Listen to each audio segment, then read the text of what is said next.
Alright, find all the real values of x such that f of x equals 0 for these two examples. So we're basically saying the y value needs to be 0. So for a, we're going to say f of x is 0, and now we're going to just solve for x.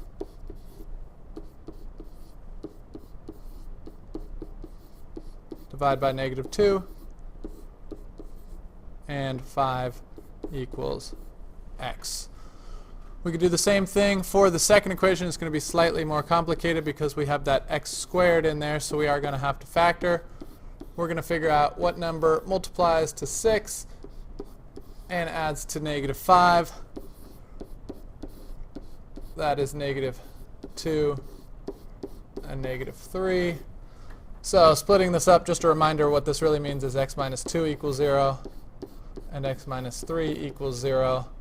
So x equals 2 or x equals 3 for our two zeros. That's what these are called, the zeros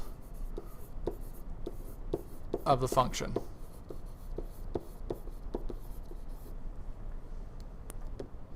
Exercise 59 is going to ask you to do it yourself. Here we go. Alright, solving 59. Straightforward, we're plugging in 0. 15 minus 3x. -15 equals -3x. Divide by -3. 5 equals x. Alright, let's find all the values for which f of x equals g of x. So we're going to just set these two things equal to each other. For a, we're going to say f of x equals g of x. Alright, and from here we do need to solve. We see x squareds. If we have x squareds, we're going to have a quadratic to solve, so we're going to need to get everything on one side. Best to have positive values for your x squareds.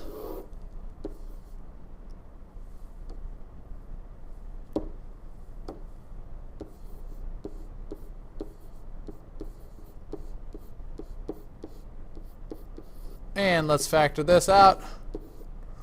We know that the n needs to be 1 and a 1, and we are multiplying to a negative number, so they're both going to be negatives, and 2x and x equals 0. So let's go ahead and solve for that.